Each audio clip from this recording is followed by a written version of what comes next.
Hello and welcome to this episode of Kennedy Saves the World. It's Monday. It is the start of a new week. Jimmy Failla is here. He finally found Pee Wee's bike at the Alamo. Did I ever? Holy hot how is San Antonio? Speaking of hot, it's like 173 degrees. Oh, no, yes. Yeah, we lost a lot of good men out there. What's nice about San Antonio is they've combined like the heat of Dallas with the humidity of Uganda. Oh, so you fun. get a little bit of That's everything. Great, yeah, you get the Alamo. And, everybody's like, remember. And you went. You were sending us pictures all weekend. It was I great. sent you pictures from the Alamo. Yes. Before my stand-up gig, and of course the Alamo is famous in our friendship because we were once on the 5 with Geraldo, and the Alamo came up, and Geraldo goes, the Alamo in Texas? And we go, Geraldo, how many Alamos do you know? No, the Alamo rental car at JFK. Do you know when you're at a rodeo and they're like, remember the Alamo? And the crowd goes, which one? That was my favorite. So I couldn't go there and not think of you. Had you been to the Alamo? I've never been. I've been to San Antonio. I love San Antonio. San Antonio is a rad little town. Yeah. And it's an old town. In that, there's some modern buildings here and there, but like if you're on actual Broadway, those storefronts are like 100 years old. It's almost like Santa Fe. So I loved that. I've been there. I'd never gone in and like taken the tour and done the whole story of how it went down and read this harrowing letter of like this dude wrote a letter. He's like, all right, so there's like 150 of us. There's like 4,000 of them. If you guys could like send backup. That'd be great. Yeah, it'd be nice. Yeah. Didn't quite work out that way, but somebody played him in a movie. So I guess that's the consolation and that's prize. why we remember. It's because of the movie. We remember that's all it was. And Davy Crockett and those hats and Those Pee little Wee hats. and Pee Wee. Yeah. But Pee Wee matters because Pee Wee's Big Adventure, which is like an iconic American road trip. That's one of the places you go through. That and the Cabazon Dinosaurs. I'm on a Pee Wee trail this summer. Oh, you really are. I was at the Cabazon Dinosaurs. I was Jenny here. and I talked about that on the Friday podcast. How you'll take a deep dive on something based on like a historical site or someone's childhood home. Yes. And then it'll keep knitting and knitting. and Pee Wee! What is the point? What makes you think the Soviets are involved? Anyway, but it's good to be back. It's nice to see you. Yeah. Tell me everything. So I was on the subway coming here today, and I had one of those experiences that I still don't quite know how to react. And it's such a Shakespearean, like, emotional event when you have a legitimate crazy person on your train. And I'm only a couple stops away, but I get in and I hear the guy yelling, but he has headphones on. So either he has headphones on because he's listening to something to drown out the voices, or he's on a call. Yeah. So, of course, I give him the benefit of the doubt. I'm like, he's yelling at his friend. Like, he's very upset with his friend. We're at the train station. He still has a signal. As soon as the signal goes away, he'll stop yelling. And it's only getting worse and worse. And he's talking about shooting people and knifing people. No. And he's mad at the Knicks. And I'm like, okay, this is not good because the Knicks won. Like, that's this a is the bad summer to sign. be really It's- excited this is- about the Knicks. If ever there You're were, gonna give him there some are grace. a lot of angry Knicks summers. This is not one of them. And so I'm sitting there and I'm thinking to myself, like, okay, I'm in navy blue and gray. Like, I can just melt into the seat. And everyone is sort of like veering their gaze downward. Like, you don't want to make eye contact with them. And so I'm like, I don't have anything. I'm not like Emily Compagno because she has an enviable number of weapons on her. A cachet of weapons. Completely legal. Yes. But she has, brass knuckles and spray, and she probably has like an Iron Maiden and a battle axe, and just, thing, and she's got and I don't have like hand sanitizer, and so I'm like, do I like bust out the hand sanitizer and pretend it's mace? Throw it in and his does he go, ah? No, he doesn't. Not the hand sanitizer. Is that lavender? I can't, you witch.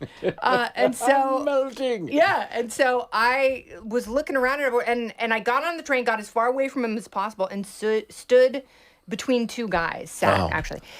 But there are no Daniel Pennies anymore. Yeah, I know. Who is going to stand up against? Because that guy was tall, very tall. Maybe he didn't make the Knicks. Maybe that's why he's so mad. And super wiry and like out of his mind on some sort of uppers. Well, we emptied unfortunately, like we obviously on some ends just didn't subsidize it fully, but we've kind of abandoned mental health and outsourced it to the subway. Yeah. So you are, sadly, playing this game that everyone who lives in New York plays the same game. You get on the subway and you do the Dear God, Don't Come to Me game. Yes. whether it's a mentally ill person, whether it's a guy with an accordion playing mariachi music or whatever. But you don't mind to see those people playing mariachi that you're going to give $1 to. It's the guy you're describing, the barefoot guy having a karate fight with no one. Yeah. And there's this indifference to those people, like meaning they've just decided this is part of the cost of doing business in New York. Let them ride the subway. Yeah. Let them set up a tent over on the West Side Highway and just be. Yeah. And I feel like that's framed in the name of empathy, in that, we shouldn't look down on these people, but we don't. We can't put them in prison. I know. But it's like, is that really the only choice? Yeah, I know. That's what I'm trying. Like, there has to be a middleman. Allow these people to get as many drugs as they can put in their bodies and metastasize and just terrorize everyone. Like, is that the choice? Or lock them up in Rikers for 50 years? Like, I'm sorry, but there has to be a middle ground here. Yes, season tickets to the WNBA. We have a lot of space to fill right now for the Liberty. No one's going to these games anymore. They're all mad at the assaults. If you think the subway has assaults, watch a Sophie Cunningham layup. Watch Caitlin Clark. No, but you're absolutely right about that. And we all know this. Everybody who lives in New York, I cannot emphasize this enough. What you're describing is common. Yes. It's not uncommon. It's common. Yes. And it's one of those moments. And I know this, okay? The people living in the flyover states have the best quality of life in this country. Like, people on the coast look down on them. They're like, oh, with your affordable mansions. You have no your idea McMansions. what the lives that they're living, the air that they're breathing. No. The no state income taxes they're paying. Guys, the average apartment in New York City right now is now $8,599 a month. $8,599 is the median average apartment in Manhattan. Wow. $8,599. And most of the people on the lower end of that have 17 roommates. Yeah. But just the same, you have 17 roommates. You cannot walk out your front door without some pantless hobbit fondling himself in front of your kids. Yes. You're like, well, I'm so glad I'm not in the middle of the country. With their freaking Cracker Barrels. Am I right, you guys?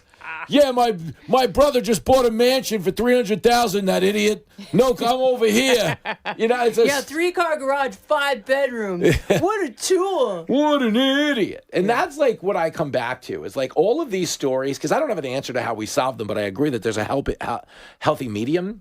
But there's no self-awareness left, because people paying the most in society are getting the least. Like, if you drive up the Pacific Coast Highway, where you have a house in the Palisades, if you keep driving north to Malibu, it's just stilts in the ocean. Yeah. There are no houses. Nope, not anymore. And they paid the most money. Yeah. And they're getting nothing. $25 million. It ain't coming back. What would be a $300,000 house in Tennessee? And they're not even going to vote for a Republican. No. Because it's just more important to keep their side winning, but they don't realize the side winning means they're losing. It's like we're in a really broken place. Yeah. But all I decided here is I'm moving to Ohio. You know what? You had Jenny on your show. You're like, she's great. I was like, why is she great? Oh, yeah, she's from there and not here. And all the people in her family are like hardworking, happy. It's like regular schedules. Yeah, they do all the things that like influencers who bend over backwards. Like, I finally figured out the 4 rules that I will die over. I'm going to sleep like it's my job. It's like, that's what people in the Midwest do. Yeah. They do that because they work hard and they're tired at the end of the day and they feel good about themselves, so they sleep straight through the night. And they never once have to commute with someone masturbating in front of them unless I'm in town. I mean, if I'm in town, I'm in town. You got to bring your values with you. But you get it. It's better. So Failla is starting her senior year. We're dropping her off this weekend, and I am taking an empty suitcase so I can bring fresh produce back with me. Oh, you're gonna love it. Because there is a roadside stand not far from her college, and it's this mom and daughter who work there, and it's like peaches that you would punch your mom for. I might do it. I might go visit Maria, punch her in the face just to get another peach. You know what you did. You turned me on to these peaches. I'd be there. I love that. It makes me happy. But yes, the rest of the country is crushing it. We're sitting here pretending. Yeah. Like, it's so awesome here. Yeah, I love it. Right. We have 5,000 Italian restaurants here. I go to one. It's so amazing. We have like 8,000 pizza places, 24 hours. I just go to the one. But it's so amazing here. Can you imagine you were there where they had no choices at all? It's crazy. No, the first time I dropped her off, I'm like, oh, they have gluten-free bagels at this bagel store. They're everything. Oh, amazing. This is what people don't get, okay? Until you travel the country, no one realizes that the world shrunk when the internet happened. Yeah. There's good food everywhere now Yeah. because they have access to recipes. And also, chefs who are trained in New York Yeah.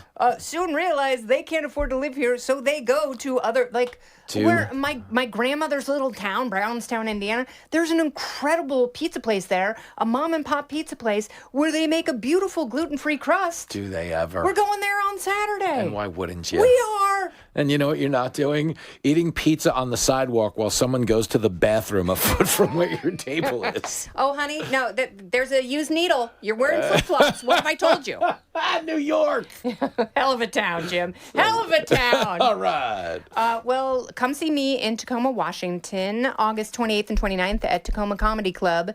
It's going to be the time of your life. You know, I used to do radio in Seattle, so I'm hoping a bunch of people who used to listen to me on talk radio. That was my first job after MTV. Was radio in Seattle? Yeah. But this FM talk. But it was good Seattle. It was very good Seattle. It was the best Seattle. See, I was doing stand-up in Seattle last summer. I got to the orgy after the girls went home. It's not quite. It's not any of those Soundgarden So I'm excited to go to yeah. Tacoma and not like Seattle proper, which still has its good spots, few and far between. So I'm excited. Where are you on the road to next? Oh, Daddy, I got to go to Rockford, Illinois. I was just in San Antonio, but I'm in Rockford this weekend. You fly into Chicago, make a left at the gunshots, and then you go to Rockford. It's like 60 miles outside of town, and then this is it. I'm on the road now every weekend till right through December 5th. Good for you, Jim. With one stop though for my 20th wedding anniversary. We are going to Jackson Hole. That is amazing. Yeah, not together. Well, thank you. Not together. Separate weeks. You're going with Justin Timberlake? It's me and JT are going. We're going to hang out. He needs a designated driver. All right, never admit you've had any alcohol to the arresting officer. This has been Kennedy Saves the World. All sorts of tips for you, along with Jimmy Failla. I'm Kennedy. Listen ad-free with a Fox News Podcast Plus subscription on Apple Podcasts, and Amazon Prime members can listen to this show ad-free on the Amazon Music app. Oh, go ahead and leave me a review while you're there. I'd love to hear what you have to say. You've been listening to Kennedy Saves the World on the Fox News Podcast Network.